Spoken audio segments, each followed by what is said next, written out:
Hi, Paul Sakis, Good News Planet, speaking to Laura Lippman. Hi, Laura, how are you? I'm good. How are you this morning? Okay, good. Laura has been awarded every major prize in crime fiction. She's a wonderful writer. Congratulations. You have a new book, and When She Was Good. And so, congratulations. You like writing books, don't you? I love it. I'm really lucky to be one of those people who's doing what I fantasized about doing. Let's go backwards just a little bit, because I know you were also a reporter, and your beat was the crime stories. And so, go back to whenever you can recollect, what interests you in crime? Well, Let's put it that way. I think the reason I became a crime novelist, first of all, I loved reading crime novels, and I read them for joy, for pure pleasure. And so without realizing it, I had intuited quite a bit about the form and how to put together a crime novel, just because I had read so many of them.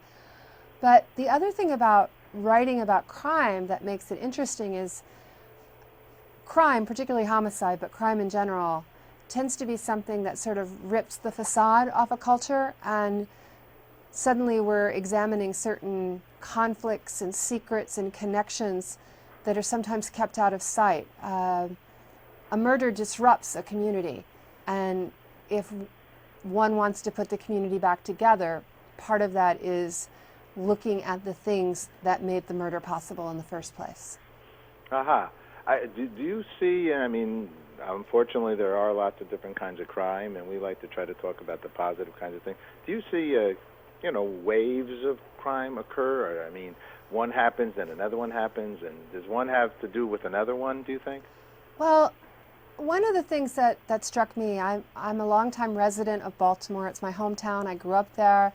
Right. I worked very hard to get back there as a reporter. And when I came back to Baltimore in 1989, it had one of the highest homicide rates in the country. It was beginning to see the fallout from the crack cocaine epidemic. At its height, there was almost a murder a day in Baltimore, and we're talking about a city proper that had fewer than 700,000 people. Huge per capita rate. But the thing that struck me is because most of those homicides involved young African American men living in poor neighborhoods, the rest of Baltimore went about its business as if that didn't affect them. And I don't mean to be corny or sentimental, but I felt that it was like John Donne. No man is an island. If a clod is washed away, is Europe not the less?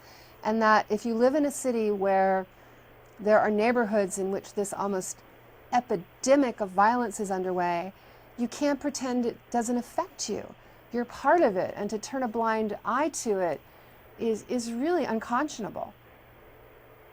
I agree with you. It's not good news. No. By any means. And I have been down in Baltimore. My daughter went to the University of Delaware, so we went to Baltimore every once in a while, and we did some projects with Johns Hopkins. There's still some tough areas still there, right? I'm not trying to pick on Baltimore, because there's some tough areas here in New York and everywhere else. Oh, yeah, absolutely. They're very tough places in Baltimore. The homicide rate has eased up somewhat. I'm not really sure for all the reasons, but it's still pretty bad. And again, I think that when you live in a city that has a shameful homicide rate, you can't pretend that that's not affecting you just because it's not happening in your neighborhood. These are your fellow citizens, and we need to care, and we should treat it almost like the epidemic that it is. As a reporter and as somebody that really studies this, and this will be last, then we can talk about the book. How do you see fixing that? How can we as a community fix those kinds of situations? Well, it's different from city to city. There are different strategies. There are policing strategies to begin with. There are definitely certain policing strategies that are more effective in bringing down the homicide rate than other ones. This will sound very obvious, but one of the most effective ways to bring down your murder rate is to lock up the bad guys by any means possible. I mean, one thing, and this was done very successfully in Boston, is they know who's killing people. They generally know that. And if you can't lock them up for the murders, lock them up for something. I'm afraid in my city of Baltimore, they did something quite different. They went the opposite way under a former mayor, and they just locked up a lot of people for the sake of locking them up on charges that didn't stick. He was trying to show that he was a hard-on-crime leader because he wanted to run for governor. But what he was doing was all smoke and mirrors. There's a really substantive way to bring down homicide rates if that's what you want to do. I can feel your passion. Obviously, this is why you're doing what you're doing. And now tell us about your new book, because I can see you want it to be better. So, and When She Was Good, and what's that all about? And When She Was Good is about the woman who could be the woman next door, the mother of a young boy who's going to school, small businesswoman, nervous about the economy, worried that she might have to change jobs at midlife. The only thing that's different about her is that she is a suburban madam with a lot of secrets that she's trying to keep. Okay. Can we tell one or two, or no? Well, the primary secret is that she's a prostitute.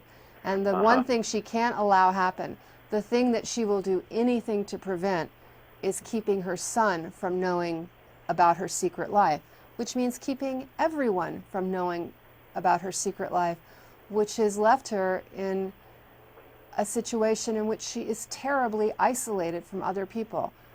She's broken off with her family. She has no real friends. No one really knows her. And that's actually a human tragedy, to live in a world where you can't allow anyone to know you. Well, what do you think about prostitution? Should prostitution be decriminalized? Can't get the word out. Yeah, I do think prostitution should be decriminalized, but I think the act of pimping, if you will, there's probably a better word for it, but it's slipped my mind just now. Pretty direct. I don't think that. I think that should be subject to stiff penalties, because it's one thing to choose for oneself to be a sex worker, if you want to use the politically correct term. If someone makes that choice free and clear of free will, then I think the penalties should be really minor. But there are a lot of people in sex work who are not making that choice free and clear. There are people who are from vulnerable populations who are forced into this work. And so for that reason, you don't want to legalize it, because then there would be no criminal penalties for forcing others to do it. Okay. That makes sense. I mean, there's countries that it's legal, right? There's red light districts and so on and so forth. How do they fare? How do they fare? Well, you're asking me to be more of an academic than I am. I ultimately did not set out to become an expert on global prostitution. I was trying to write the story of one woman as credibly as I could. Right. So I'm really more of an expert on that. I don't ever want to set myself up as a think tank on this issue or a public policy analyst. I am a novelist, and I just sit at home and make stuff up. Yeah, no, that part I understand. I'm sorry. I hope that wasn't a bad question to ask. No, there are no bad questions, but I don't want to mislead people into thinking that I have answers or expertise that I don't have. Do you, your next book, you sometimes have one-offs. You have Tess Monaghan. What's up for the next book with Laura? It's another standalone. This one very much inspired by a real-life Baltimore story. There was once a man in Baltimore who was the primary number runner, sports book person. He was given a very tough sentence on, I believe it was on mail fraud, never committed a violent crime in his life. He was given 15 years, and while he was out on appeal, he disappeared. He left the country and was never seen again, and this was back in the 70s. And what interests me about this is not the man himself, but the setup in that he left behind a wife, 3 daughters, and a girlfriend who happened to be a very celebrated stripper on Baltimore's block. And I want to write a novel examining the lives of those 5 women and what happens when one of them turns up dead. Our last question, what's good news for you, Laura? What's good news for me? The good news is that while I'm out on an 8-day trip, I'm more than halfway through, and later this week I'm going to see my daughter's beautiful face.